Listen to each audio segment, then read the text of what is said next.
देखिए, दो शरीर, दो जिस्म के मिलने से जो आनंद मिलती है, जो मज़ा मिलता है और जो औलाद मिलता है, जो पुत्र मिलता है, वो तो आप देख ही रहे हैं। मगर इसके साथ साथ दो मन मिलता है, तो दो मन के मिलने से प्रेम का जन्म होता है, मोहब्बत की पैदाइश होती है। और दो रूहों के मिलने से, दो आत्माओं के मिलने से परमात्मा का जन्म होता है, खुदा की पैदाइश होती है। आप तो समझते हैं कि खुदा पैदा नहीं होता, परमात्मा पैदा नहीं होता, वो तो सबको पैदा करता है। वो क्यों पैदा होगा?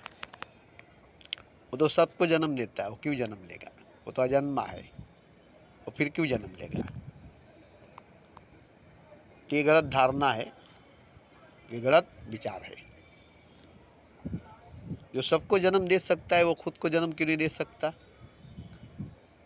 जो सबको पैदा कर सकता है, वो खुद को पैदा क्यों नहीं कर सकता? और अगर ऐसा वो नहीं कर सकता तो भगवान नहीं है, वो खुदा नहीं है, क्योंकि मजबूर है, और जो मजबूर है वो खुदा नहीं है। जो सबको आनंद दे सकता है, वो खुद को आनंद क्यों नहीं दे सकता है? जो सबके लिए संसार बना सकता है, वो अपने लिए संसार क्यों नहीं बना सकता है? तो ऐसे धारणा रखने वाले, ऐसे विचार रखने वाले छोटे ख्याल के लोग हैं, छोटे सोच के लोग हैं। इनसे मेरा कोई वास्ता नहीं है।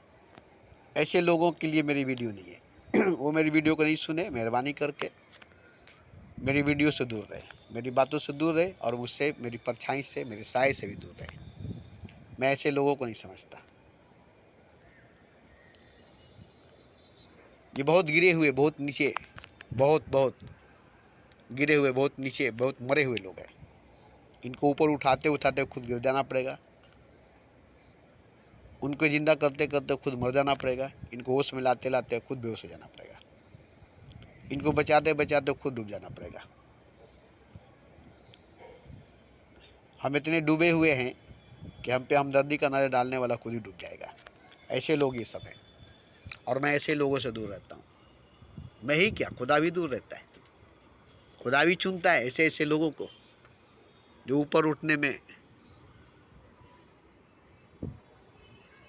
अपने आप को मदद करते हैं, तब उनका मदद खुदा करता है। ऐसे लोगों को चुनता है, ऐसे लोगों को नहीं जो खुद तो उठेंगे नहीं, अपने उठाने वाले को भी गिरा देंगे। खुद तो उठेंगे नहीं, अपने बचाने वाले को भी डुबा देंगे। तो ऐसे लोगों पर हमदर्दी डालना बेवकूफ़ी है। ऐसे लोगों को डूबते हैं तो डूबने दो, मरते हैं तो मरने दो, रोते हैं तो रोने दो। इससे कतरा कर निकल जाओ, इससे दूर होकर निकल जाओ। तो जो जिस्मों के मिलने से आनंद मिलती है, दो शरीर के मिलने से खुशी मिलती है, मज़ा मिलता है, और औलाद भी मिलता है। और दो मन के मिलने से प्रेम मिलता है, प्रेम का जन्म होता है। दो दिलों के मिलने से मोहब्बत की पैदाइश होती है। मगर दो रूहों के मिलने से खुदा की पैदाइश, दो आत्माओं को मिलने से परमात्मा का जन्म होता है। अब ये मानने की बात नहीं है, और ना ही हम मनवाना चाहते हैं। ये मानने की बात नहीं है, और ना ही मैं मनवाना चाहता हूँ। ये जो रूहें मिलेंगे, जो आत्माएं मिलेंगे, उनको मालूम हो जाएगा कि दो आत्माओं के मिलने से परमात्मा का कैसे जन्म हुआ, दो रूहों के मिलने से खुदा का कैसे पैदाइश हुई। कैसे खुदा पैदा हुआ दो रूहों को मिलने से, कैसे परमात्मा पैदा हुआ दो आत्माओं को मिलने से। जिसका सीधा मिसाल राम है, कृष्ण है, नानक है, मोहम्मद है, बुद्ध है, महावीर है, कबीर है। ये सीधा सीधी मिसाल है। इनके माता पिता के शरीर ही नहीं मिली, मन ही नहीं मिला, आत्मा से आत्मा मिली, मन से मन मिला, तन से तन मिला, आँख से आँख मिली, हाथ से हाथ मिला, योनि से योनि मिली। भोग में, संभोग में, जना में, सेक्स में पूरे उतर गए, पूरे ईमानदारी से, सच्चाई से, गहराई से। ऊपर ऊपर नहीं रहे, छिछलता में रही नहीं रहे, ऊपरी सतह पर नहीं रहे। डूबे डूबे, उतरे, कीचड़ में उतरे, कांदा में उतरे, गोबर मिट्टी में उतरे, मगर कमल बन करके उभरे, फूल बन करके खिले। कीचड़ में, कांदा में, गोबर में, मिट्टी में कमल बन करके, फूल बन करके खिले। इनके माता पिता साबित किए, सिद्ध किए कि भोग में संभोग में समाधि घटित होती है और समाधि में परमात्मा का जन्म होता है, ईश्वर का जन्म होता है। राम का, कृष्ण का, नानक का, मोहम्मद का, बुद्ध का, महावीर का, कबीर का जन्म हुआ। क्यों हुआ, कैसे हुआ? दो शरीर के मिलने से नहीं, दो मन के मिलने से नहीं, दो आत्माओं के मिलने से, दो जिस्म के, दो दिल के मिलने से नहीं, दो रूहों के मिलने से। आज तन से तन मिलती है, मन से मन नहीं मिलता। पति से पत्नी, पत्नी से पति मिलता है, मगर पति पत्नी का मन नहीं मिलता। शरीर मिलता है, जिस्म मिलता है, मन नहीं मिलता। आत्मा कहाँ से मिलेगी, रूह कहाँ से मिलेगा? जब मन से मन ही नहीं मिलेगी तो आत्मा से आत्मा, रूह से रूह कहाँ से मिलेगा? दिल से दिल नहीं मिलेगी तो तन से तन मिलती है, जिसमें से जिसमें मिलता है। बच्चे पैदा हो जाते हैं, औलाद पैदा हो जाते हैं, मगर मन से मन नहीं मिला तो आत्मा से आत्मा, दिल से दिल नहीं मिली तो रूह से रूह कहाँ से मिलेगा? तो कहाँ से खुदा मिलेगा? कहाँ से परमात्मा मिलेगा? कहाँ से राम मिलेगा? कहाँ से कृष्ण मिलेगा? कहाँ से नानक, कहाँ से मोहम्मद, कहाँ से बुद्ध, कहाँ से महावीर मिलेगा? बार बार कहता हूँ, आज भी हो सकता है इब्राहिम जैसा इमाम पैदा। आग भी कर सकती है अंदाजे गुलसिता पैदा। आग फूल पैदा कर सकती है, कीचड़ कमल पैदा कर सकती है, कांटे फूल पैदा कर सकती है, अंगारे फूल पैदा कर सकती है, पत्थर फूल बन सकती है, पत्थर भगवान बन सकता है, आग फूल बन सकता है, अंगारे फूल बन सकते हैं, कांटे फूल बन सकते हैं, कीचड़ कमल बन सकता है, कोयला हीरा बन सकता है। ये सब बना हुआ है। ये नहीं कि मैं नया बोल रहा हूँ, ये साबित है, सिद्ध है, सामने है। कोयला हीरा बना, कीचड़ कमल बना, कांटा गुलाब बना, रत्नाकर डाकू वाल्मीकि साधु बना, भोगी तुलसीदास प्रेमी भक्त बना, अंगुलीमल महात्मा बना, भोगी बुद्ध भगवान बना, निपड़ अनपढ़ गंवार कबीर बना, उम्मी नबी बना। ये सब मिसाल है। अब रही कि ये सब बन गए, अब क्या नहीं बनेंगे? कारखाना बंद होगी बनाने वाली, बनाने वाला खुदा मर गया, अब नहीं बनाएगा, अब बनाने वाला नहीं है। जो बन गया बन गया, जो हो गया हो गया। अब इनके नाम होंगे, चर्चे होंगे, इनके लिखे पढ़े ग्रंथ शास्त्र होंगे। अब इनके जैसा कोई नहीं होगा, अब इनके जैसा कोई नहीं होगा। ये गलत भावना है, ये गलत विचार है, ये गलत सोच है कि इनके जैसा कोई नहीं होगा। आप ही के जैसे ये लोग थे, तो जब आपके जैसे वो लोग थे तो आप इनके जैसा क्यों नहीं बन सकते? आप ही के जैसे ये लोग थे, जैसे आप हैं वैसे ये लोग थे, तो फिर जैसे ये लोग हैं वैसे आप क्यों नहीं बन सकते? मैं भी जानता था कि नहीं, कहाँ कबीर, कहाँ महावीर, कहाँ बुद्ध, कहाँ राम, कहाँ कृष्ण, कहाँ मैं, एक क्षुद्र, एक नाचीज। इनके पैरों का धूल भी नहीं, इनके पाँव का धूल भी नहीं, सोच भी नहीं सकता था, सोच भी नहीं सकता था। मगर क्या है, सही मानों में कोई नहीं बन सकता है कबीर, कोई नहीं बन सकता है नानक, कोई नहीं बन सकता है मोहम्मद, कोई नहीं बन सकता है बुद्ध, कोई नहीं बन सकता है राम, कोई नहीं बन सकता है कृष्ण, मगर सब भगवान बन सकता है, सब खुदा बन सकता है। ये हकीकत, ये सच है। आज भी हो सकता है इब्राहिम जैसा इमाम पैदा।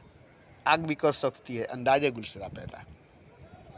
आग फूल पैदा करेगी, कीचड़ कमल पैदा करेगी, कोयला हीरा पैदा करेगी, कांटा गुलाब को पैदा करेगी।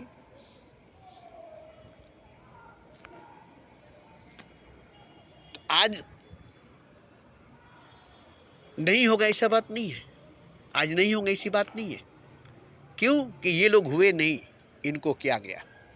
वक्त ने, हालात ने, ईश्वरीय शक्ति ने इनको बनाया, इनको सजाया, इनको उघाड़ा, इनको उखाड़ा और इनको क्षुद्र से विराट बनाया। मनुष्य से भगवान बनाया, इंसान से खुदा बनाया। ये लोग खुद नहीं बने और कोई खुद नहीं बनेगा। इनकी कोई तारीफ नहीं है, इनका कोई किरदार नहीं है।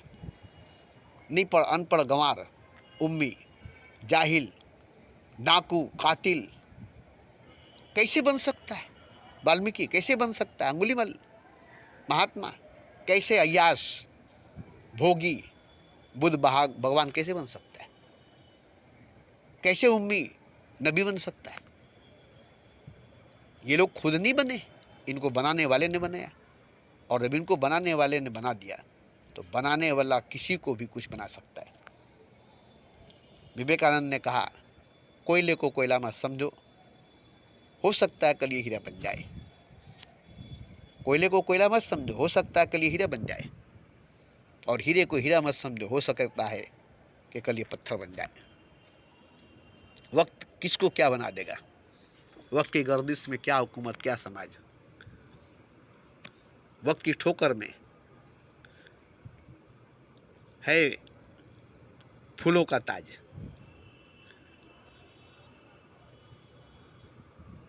तो वक्त, समय जो है किसको क्या बना देगा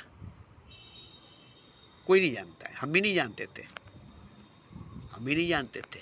नौजवान थे, जवानी की जोश थी, कुछ नहीं थे, नाचीज थे, खाली थे, खोखला थे। सिनेमा देखने वाले सिनेमा बाज थे, जितेंद्र को मानने वाले सोच ही नहीं सकते थे। हमारा ही दोस्त हमसे कहा तुम बाबा बन सकते हो, तुम्हारे जैसे लोग बाबा बन सकते हैं। और एक दोस्त ने कहा रिया तुम तो राजा की तरह बैठते हो, तुम्हारे अंदर बैठने का जो अंदाज है ये एक राजा ही बैठ सकता है इस तरह से, इतने इतने देर तक इस तरह से तुम बैठते हो, ये आम इंसान की बस की बात नहीं है कि इतने इतने देर तक इस तरह से बैठ जाए। ये कोई राजा ही बैठ सकता है, कोई शहंशाह ही बैठ सकता है। मगर उनकी बातों पर मुझे भरोसा नहीं आया। और एक दिन ऐसा हुआ कि मैं बैठा, और बैठा तो बैठा ही रह गया। 20 साल की उम्र से लेकर के 40 साल की उम्र तक पृथ्वी मार कर कभी पैर नहीं फैलाया, बैठा ही रह गया। एक आंधी, एक तूफान, एक बदलाव, एक क़यामत हमारे वजूद को, आत्मा को, रूह को, दिल को, दिमाग को, जहन को, पूरी की पूरी हस्ती को मिटा कर रख दिया। सिर्फ मेरे ऊपर क़यामत बरपा हुई, सिर्फ मेरे ऊपर, आसपास किसी पर नहीं। एक पेड़ पर आंधी आए, एक पेड़ पर तूफान आए, एक ही पेड़ आंधी तूफान के जद में पड़ जाए, ऐसा हो सकता है? तूफान के जद में कितने पेड़ पौधे आते हैं। एक ही पेड़ के लिए तूफान, एक ही पेड़ के लिए आंधी, एक ही इंसान के लिए क़यामत। नहीं नहीं नहीं, मगर मेरे साथ ऐसा हुआ। सिर्फ मुझ पर क़यामत बरसी, मुझ पर, अगल बगल आसपास लोगों पर नहीं, मुझी पर, हम ही पर। हम हैरान थे, हम हैरान थे।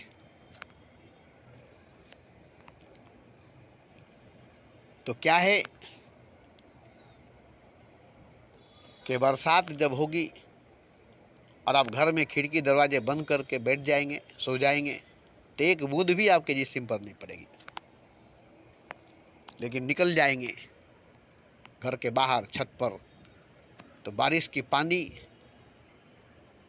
बादल की बारिश की पानी और बादल की बिजली आप ही पर बरस जाएगी। तो घर के अंदर खिड़की दरवाजे बंद कर बैठे रहेंगे तो बाहर तो बारिश होगी, बिजली गिरेगी, आंधी चलेगी, मगर आपको पता नहीं चलेगा क्योंकि आप घर के अंदर दरवाज़ा बंद कर सोए हुए हैं। तो जो बाहर निकल जाएगा बारिश में नहाने के लिए, उसी पर बिजली गिरेगी, वो नहाने निकला है पानी में और उस पर आग बरस गई और वो जल गया। और ऐसा ही हुआ, मैं भी निकला था नहाने के लिए पानी में, और नहाते नहाते मुझ पर आग बरस गई, बिजली गिर गई और मैं जलकर राख हो गया। तो मैंने देखा कि सिर्फ मुझ पर ही क्यों बिजली गिरी, मेरे ही दिल पर क्यों बिजली गिरी। तो मेरा दिल खुला मैदान की तरह था, खुले छत की तरह था, घर की चार दीवारी की तरह नहीं थी,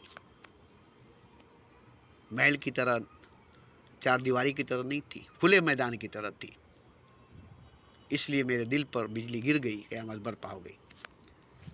मैं खुले दिल का इंसान था, खुले मिजाज का इंसान था, और खुला खुला हवा में, खुले हवा में सांस लेने वाला इंसान था। नंगा जिस्म, बदन पर कोई कपड़ा नहीं, बिना कपड़ा के बचपन गुजारा। आज भी मैं बिना कपड़ा के रहता हूँ, नंगा बदन, एक गमछा पहनकर, एक जंगिया पहनकर। तब मुझ पर असर होती है हवाओं का असर, पानी का असर, बिजलियों का असर, देवी देवताओं का असर, पीर फकीरों का असर, मस्तो फकीरों का असर, ईश्वर भगवान का असर। तो देखिए, बात मुझे यही करनी थी कि सबकी तो आत्मा सोई हुई है, सबकी तो रूह सोई हुई है। कहाँ से मिलेगी रूह? रूह से आत्मा, आत्मा से। सबके दिल तो टूटे हुए, कहाँ से दिल? दिल से मिलेगी। तन से तन मिलता है, मन से मन नहीं, आत्मा से आत्मा नहीं, आँख से आँख नहीं, जिस्म से जिस्म मिलती है, दिल से दिल नहीं, रूह से रूह नहीं, आँख से आँख नहीं। लाशों का मिलना होता है, शवों के मिलना होता है, दो जिस्मों का मिलना होता है, दो शरीरों का मिलना होता है, दो बुढ़ियों का मिलना होता है, दो हाड़ मांस का मिलना होता है। आँख से आँख नहीं मिलती, मन से मन नहीं मिलता, बुद्धि से बुद्धि, मिजाज से मिजाज नहीं मिलता, आत्मा से आत्मा नहीं मिलता। कहाँ से परमात्मा मिलेगा? कहाँ से खुदा मिलेगा? क्यों? प्रेम नहीं है, मोहब्बत नहीं, बस मतलब से रिश्तेदारी, मतलब से शादी ब्याह, और मतलब से मोहब्बत नहीं होती। मतलब से मोहब्बत नहीं होता। मोहब्बत से दो दिल मिलते हैं, दो आत्मा मिलती है, दो रूह मिलती है, दो नयन मिलता है, दो मिजाज मिलती है। प्रेम से, मोहब्बत से, इश्क से, और सबके मिलने से परमात्मा मिलता है। तन, मन, आत्मा, आँख, अंग अंग से मिलने से परमात्मा मिलता है, खुदा मिलता है। तन से तन मिले, मजा मिलेगा, जिसमें से जिसमें मिले आनंद मिलेगा, परम आनंद, परम सुख, परम प्रकाश, परम ईश्वर। आत्मा से आत्मा मिलेगी, रूह से रूह मिलेगा, तब मिलेगा। और रूह से रूह, आत्मा से आत्मा, मन से मन मिलने के बाद मिलेगा, और मन से मन, आँख से आँख मिलने के बाद मिलेगा। आँखें से आँख नहीं मिलेगी तो मन से मन कहाँ मिलेगी? आत्मा से आत्मा कहाँ मिलेगा? आँख ही आँख से नहीं मिलता, आँख मिलाकर कोई नहीं मिलता, आँख मिलाकर कोई नहीं मिलता। आँखों में सच्चाई नहीं, आँखों में बुराई है, बुरी भावना है, आँखों में हवस है, काम वासना है। शरीर मिलेगी, मन, बुद्धि, आत्मा, मिजाज, दिल, रूह, ये प्रेम के बगैर, मोहब्बत के बगैर नहीं मिल सकती। इन सब को मिलाने के लिए मोहब्बत जरूरी है, प्रेम जरूरी है। और प्रेम, मोहब्बत, इश्क बाजार में मिलता नहीं है कि खरीद कर लाएंगे, बाजार में मिलता नहीं कि खरीद कर लाएंगे। सच्चाई, ईमानदारी होने से, ज़्यादा नहीं, थोड़ी सी सच्चाई, थोड़ी सी ईमानदारी होने से, थोड़ा सा प्रेम, थोड़ी सी मोहब्बत पैदा हो जाती है। उसके बाद मोहब्बत बढ़नी शुरू होती है, प्रेम बढ़ना शुरू होता है, इसकी बढ़नी शुरू होती है, गहरा होनी शुरू होती है, गहराई होनी शुरू होती है। उसके बाद मन से मन, आत्मा से आत्मा, आँख से आँख मिलती है। और मिलने की ज़रूरत नहीं, 16 तबक की फासला, 16 तबक की दूरी मिट जाती है। 7वें आसमान पर और से आजम पर कोई है, और साथ साथ ज़मीन के नीचे कोई है। एक है दोनों, एक जगह है दोनों, देखने में दूरी है मगर दोनों एक है।